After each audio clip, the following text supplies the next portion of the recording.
we were talking about a person who's not having proper kavana in the middle of Kriya Shema.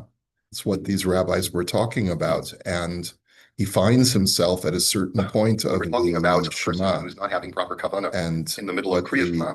It's what the Gemara wanted to point out is that the only time you'd have a real dilemma is on the pasuk u'chesavtam al mezuzos beisecha u'visharecha, because that identical pasuk appears both in the first paragraph and in the second paragraph of the Shema. So if you're not sure where you're holding, you go back to the first paragraph. But for other psukim, he says, Karav umatza atzmo bilama'an, if you find yourself with the pasuk, for example, of Lama'an Yerbu Yemechem, which only appears once in the Shema, you don't have to fear, oh, did I say everything up until now? There's an assumption that you did. Okay, and so I love this Gemara because the Gemara is basically saying we're all space cadets and it's normal. Okay, it's not like it's it's being very human in explaining that the human condition is such that we sometimes lose our track of thought, especially when we're in the midst of prayer. Obviously, the optimal way to pray is to say, be mindful of every single word that you're saying, right? But sometimes it's difficult. Things are going on in life, and sometimes we're tired, and sometimes we're preoccupied with things going on in our personal lives. And so the Gemara basically is dealing with those halachos. And related to that, we're up to, it's a little bit further, it's over the halfway mark. Rebbe Laya, in the name of Rebbe Yasa, b'shem Rebbe Acharuba, nispalel, umatza atzmo b'shomea tefila, that if a person was in the middle of Shemona Esrei, and he finds himself, all of a sudden, he finds himself in the bracha of Shomea Tefillah, Chazaka Kivein. It's an assumption that he probably said all the words that he needed to say up until there, and therefore he doesn't have to go back and try to make up anything that he may have skipped. And as the footnote points out, Hagemara Maskira is Birkas Shomea Tefillah, Kiven Shiachrona Me'abracha Zoim Zoyos. He says it's the Shomea Tefillah is just an example. It's the one that you find at the very end of the middle brachos. Ulam din ze nachon af behispalel umatza atzmo b'chol bracha acheres. But the truth is, any bracha that you find yourself in that situation, you wouldn't have to you wouldn't have to go back. And he writes, he says, the Gemara seems to be implying shemi ikar hadin tzarech lachzor misafik. He says, we normally would say that it would be appropriate to go back if you're not sure if you said the bracha or not. Because if you really don't know if you said the bracha or not, it sounds like you would have to go back. And it seems like, he says, that really tefillah has an obligation for you to daven every day. And we say Safek brachos lahakel. If you're not sure whether you said a bracha or not, you have to be lenient because there's a liability of saying a wasteful bracha. But when it comes to Shemona Esrei, it seems that we don't say that. The only reason why we allow you to not go back is because we assume that if you already got to this point, you've already said it. But if you genuinely have a suffix, whether you've said something like Yala V'Yavo or something like that, so then we do require you to go back, and even if you have a suffix. Okay, let us. By relying on the routine, is that? It's relying on the routine. That's what's called the chazaka.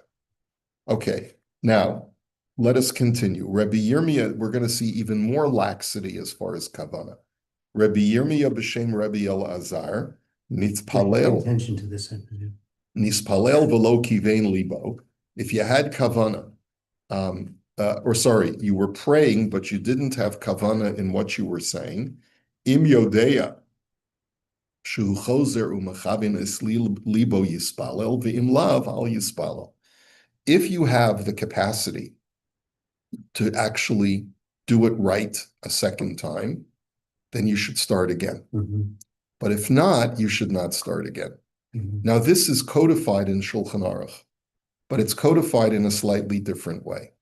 The Shulchan Aruch says that it's really important. The most important bracha of Shemona Esrei is which bracha? The first bracha. And to the point where the Machaber says that if you didn't have kavana for the first bracha of Shemona Esrei, no matter where you find yourself in the Shemona Esrei now, you have to go back to the beginning. But Shulchan Aruch says if you had kavana with the first bracha, even if you didn't have kavana with subsequent brachas, you don't have to go back to the beginning. Comes along the Ramah, and it seems like even Sfardim agree with this Ramah, that nowadays we don't do that. Nowadays, we say that just like you didn't have kavana the first time, you're probably not going to have kavana the second time, and therefore you're losing more than you're gaining by saying all of these wasteful brachos all over again. And therefore, just keep on going and try better tomorrow, or try better for mincha, okay? And that's the prevailing halacha. But it's really based on this Yerushalmi. The Yerushalmi is basically saying, you all of a sudden, everyone started Shemona Esrei, and then your mind goes blank, and all of a sudden you're in the middle of Yerushalmi Berachosv, and all of a sudden you realize, oh my gosh, how did I get here? So right. So number one, we can assume that you've said all of the words that you needed to say. That's number one. That's what we learned from the previous Gemara. But what we also understand is that the Gemara says explicitly, what kind of mentality do you have? What kind of mental discipline do you have? If we tell you to go back and start all over again, you'll be able to really keep it together for every word, then fine, start again. But if not, don't start again. And from the Ramah, we learned that nowadays, no one really has that mental acumen, has that mental discipline to be able to know that they can go back and hold it together for the whole time. And therefore, we tell you, it's okay, you'll do better next time. And again, what I find very consoling about this Gemara, the Gemara recognizes our humanity. Okay, so now we have various. Ramah was when? What year was the Ramah? The Ramah is 16th century. And look at distractions we have now compared to then. Even more the case. I would say not so much that we have more distractions today, but we have less mental acuity today. The human distraction factors have increased since the advent of technology. Yes. We're more easily distracted today. Yeah. Not that there are necessarily more objective distractions. Like, if you were living in the 16th century, there might have been actually even more objective distractions because you had to worry that the Tsar was going to confiscate your house, that the Cossacks were going to rape your wife, Right. and that your kids were going to be conscripted into the army, and that your cow was going to die, and that, And you'll die.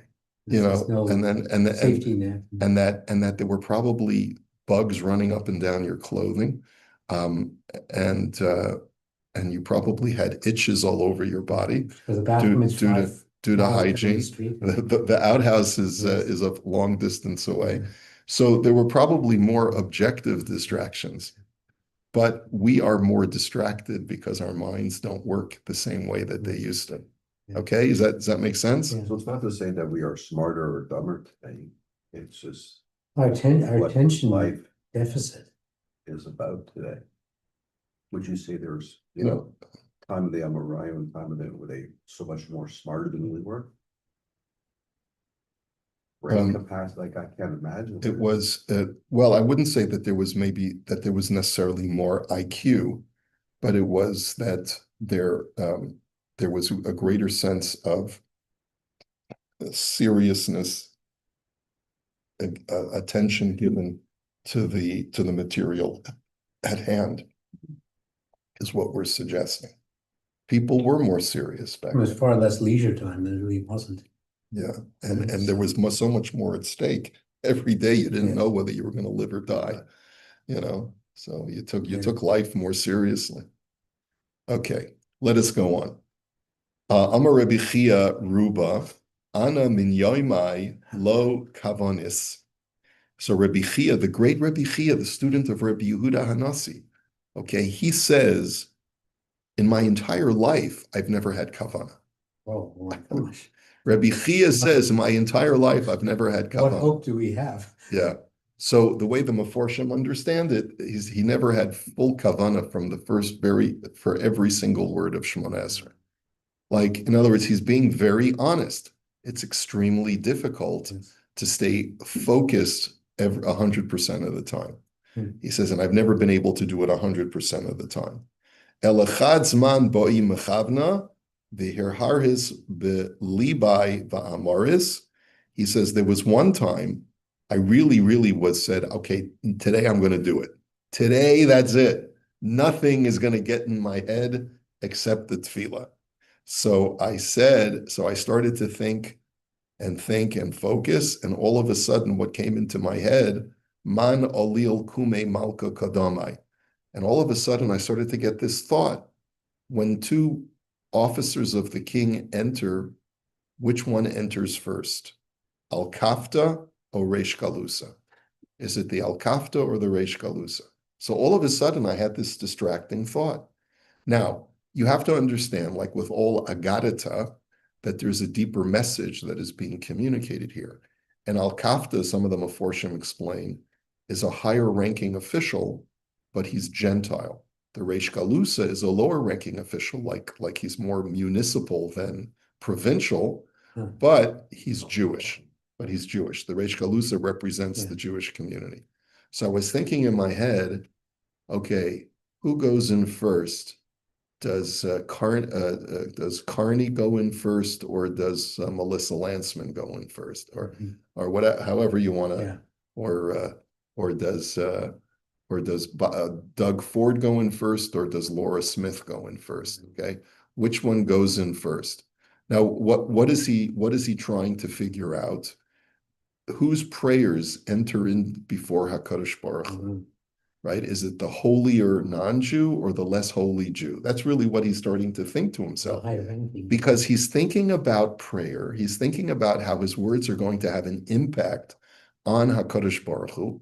And while he's thinking that, and he's really being very sincere, he says, V'la malshinim and ala tzadikim ve'ala chasidim. Oh my gosh, I'm so into this. And all of a sudden he's saying, oh, my tefillah is going in before the Ribono Shel Olam, and he's like the king, and all of a sudden he's not thinking about the words anymore. He's thinking about the impact of his words instead of the words themselves. Okay? So this is just an illustration of how people's minds wander. Shmuel Amar, Ana Monis Efrochaya, and Rabbi Bon Barchia Amar, Ana Monis Dimusaya. Shmuel says, in the middle of my Shemona Esrei, I found myself counting little chicks that are in the farm right next to my house. When I would daven, I would find myself counting the chicks. And Rabbi Boon Barchia said, I found myself counting the stones in the brick wall that I was davening in front of. Okay, in other words, now, what do these mean? They probably do have deeper meaning. The Meforshim explain.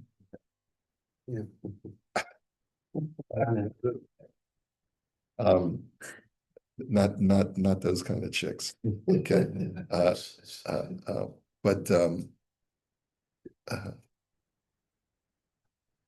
Yeah. Sometimes we find we have to do tshuva for the thoughts that we have during our davening. Okay, Ron.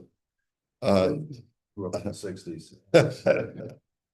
Okay, but it could be that these Shmuel and Rebbe Boon were in charge of their respective communities. So Shmuel may have been saying, I was counting the little individuals in my community who I'm constantly davening for, and I was thinking about them while I was davening.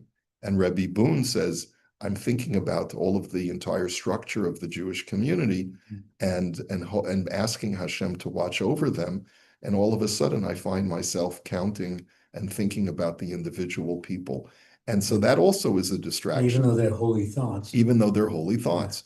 Amar Rebbe Matanya, Ana mechazik tivu lereshi, I give credit to my head, the kad havamati limodim hukara migarmei. I give credit to my head and to my whole spinal cord, because whenever I get to modim, I find myself bowing automatically. I don't have to actually even think about it. Now, basically what he's saying is that I've become so accustomed to this tefillah that I don't even have to think, and my body just goes into modim mode.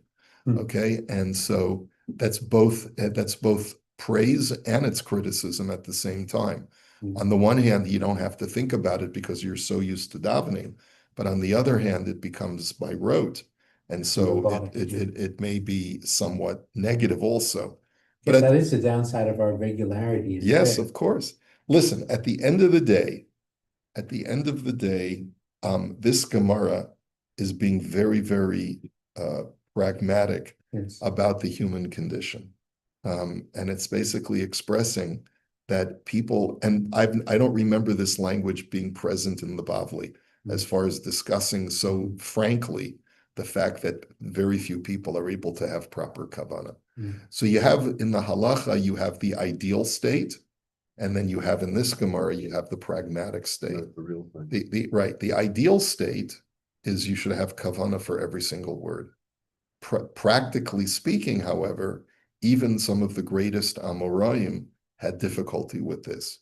And if that's the case, then alachas kama v'kama, the rest of us, we have to sort of, on the one hand, push ourselves to reach the ideal state as much as possible, but also not be hard on ourselves and don't beat yourself up. If you find day after day after day, you're not really able to get a full Shmona Esrei out. I remember when I remember learning as a yeshiva bacher that the Chafetz Chaim wrote in one of his svarim that when we get up to Shemayim, they're going to show us our siddur, and our siddur is going to be missing hundreds of pages, and they're going to say, so that you're going to say, well, what's this siddur that's missing hundreds of pages? Well, you never had kavanah in those places. So that's like a real strong Musar statement, right? But really, yes, it's true. The Chafetz Chaim's statement was true. We're going to get up to Shemaim and they're going to show us every single time you davened, you had an incomplete I for incomplete, not an A, not a B, not a C, an I for incomplete, right? So on the one hand, that's like, oh my gosh, that's like my whole life is I get an I don't even get a grade for my whole life of tefillah. But at the same time, you learn a Gemara, you learn the Yerushalmi, and you see, listen, that's what it means to be a human being. We're never going to, lo alecha hamlacha ligmor, like the Mishnah says. You're not going to ever be able to finish the whole job. But v'lo ata ben charin li'ibatel mimena. That doesn't mean that you can absolve yourself because it's impossible to do the whole thing. You do whatever you can, do the best that you can. Try to make sure that today is a little bit better than yesterday, and shkoyach for that. Okay, let's go on to the next mission. Rabbi,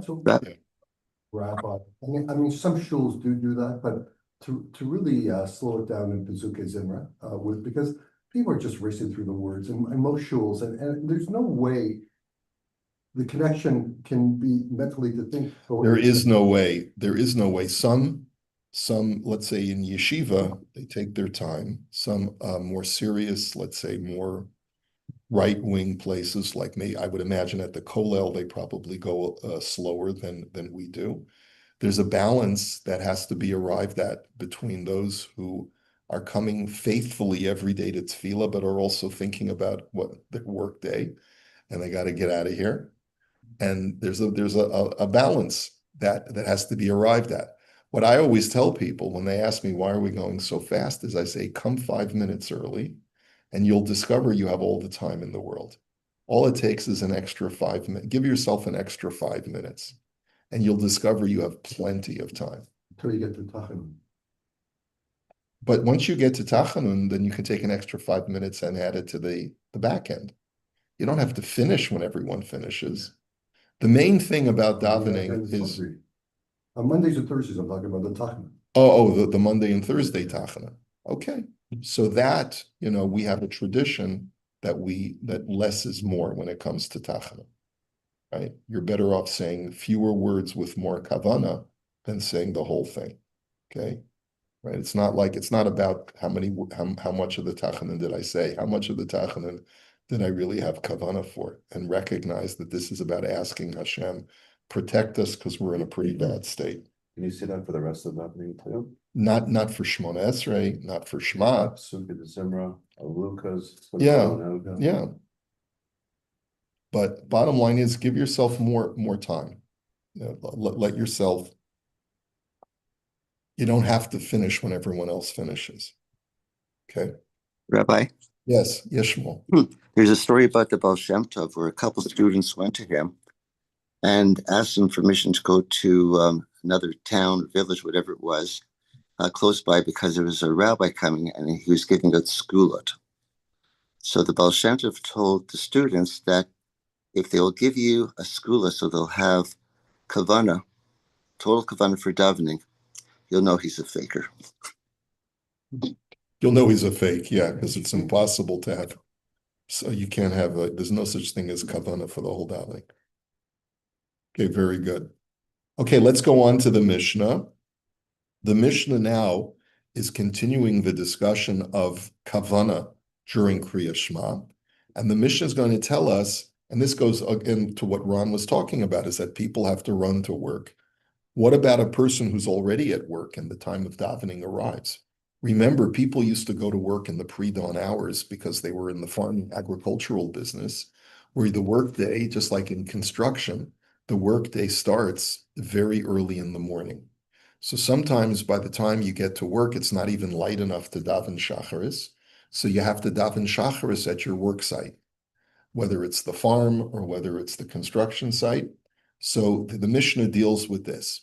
Ha'umnin, people who are workers, korin berosh ha'ilan o berosh hanidbach. They, if let's say a guy's a sharecropper, and he's already up on the tree, pulling down the fruit or cutting down the fruit, and the Zman Kriya Shema arrives, he doesn't have to climb down the tree. He can simply say Kriya Shema while up in a tree, okay? And the same thing is true about a construction worker who's on the top of a wall. He's in the middle of the construction project. He's all the way up, high up. He doesn't have to descend from where he is working at the construction site in order to recite Kriya Shema. However, Masha'ein Rishayin Lasos Kain B'Tfi. But when it comes to Shmona Esrei, you have to descend. You have to get down and say the whole thing come down the tree. Now, here is a perfect example about how Chazal recognized that there has to be a balance between one's fidelity to his employer and fidelity to the Ribono Shel Olam. On the one hand, allowances are made for Jews who are working for their fellow Jews to take time off from work, to take a break in order to pray at the right time, provided that you don't go overboard.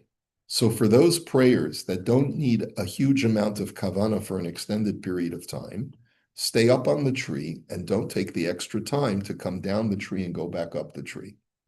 And therefore, for Kriya Shema, since we learned, at least according to one opinion, which seems to be the way that the mission is going, when you only need to have kavana for one pasuk, Shema Yisrael Hashem Elokeinu Hashem Echad, so stay up in the tree.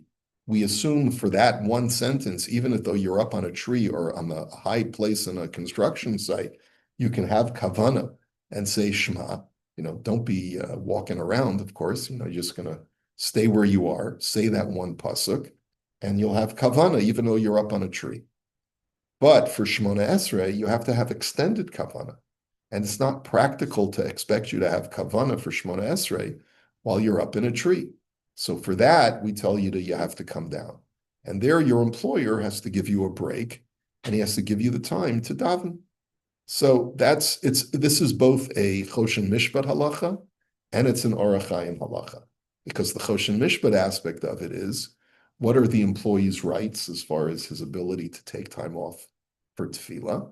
He can take for Shmona Esrei, but he can't take for the rest of davening. He's got to stay up in the tree. Sakana is a factor as well. There doesn't seem to be a sakana factor because we assume that if you're up on the tree, you're going to be able to maintain your focus of where you are, even if you're in the midst of davening. But we tell you, for Shmona Esrei, you're not going to be able to have kavana, because you're going to be thinking about not letting go of the tree. So therefore, come down the tree, daven, then get back up and go back up and go back to work.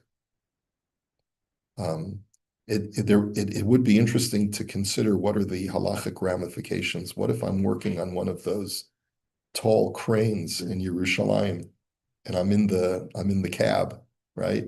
Where I bring my lunch for the day and I bring my urinal, I'd probably piss in a jerry can or something like that. For the whole day, you could probably get away with davening up there also, because it's like the cab is a pretty stable place. You could probably daven Shmona Esrei up there. I would imagine. I've never been up there, nor do I ever plan to be in one of those things. But I would imagine that the time that it takes to go up and down in one of those things is quite a significant amount of time. Okay. How important is really the standing part? So we haven't talked about standing here yet. Like, if you're up on a tree, are you standing or not? We don't know. You probably are standing, but you're probably not going to be able to keep your feet together. You're not going to be able to face east. Those are not the main considerations. The main considerations are that we want you to not take off excessive time from work, but if you can only have kavana while you're on terra firma, then you have to come down. Okay, so now let's start the Gemara. So the Gemara it just wants to clarify that Kani Masnisa, there actually has to be a modification to the Girsa of the Mishnah. Hapoalin koran berosha ilan vehaumnin berosha nidbach. The word umnin means skilled work, skilled laborers. Poalin are generally workers who work on a farm. So therefore, even though the Mishnah was talking about umnin that are up on a tree or on the top of a wall, really you have to use two separate words. We're talking about poalin who are working in a farm, picking apples or picking, whatever they're picking. And it's the umnin that are in the construction site that are on the top of the wall, because they're either doing carpentry or drywall or whatever they're doing. Now, how do I know this? Vitani Kane, and the Brisa actually corroborates that. It says, "Hapoalin mispalalin barosh hazayis uvarosh hateina," that the poalim, not the umnin, but the poalim, work at they daven Shmona Esrei when they're up in a tree, even though they're davening Shmona Esrei, and we learned in the Mishnah that for Shmona Esrei they have to get off the tree. That's only true by other trees, but when it comes to olive trees and when it comes to fig trees, they don't get off the tree, even for Shmona Esrei. Okay? Ha b'sha'ar kol ha'ilanos, yored umispalo lamatan. It's only for other trees that they have to come down. So the question is, why is that? We'll see in just a second. Ubal habayis la'olam yored umispalo lamatan. The employer, the guy who owns the orchard, who may be joining the workers and helping them pick, he always has to descend, whether it's a fig tree, an olive tree, a pomegranate tree, etc. So the first thing that this brisa has done is that it's shown us that the correct word for a farm worker is not umnin, but rather poalin. But the second thing that it teaches us is that if you're up in an olive tree or a fig tree, then even for Shmona Esrei, you don't come down.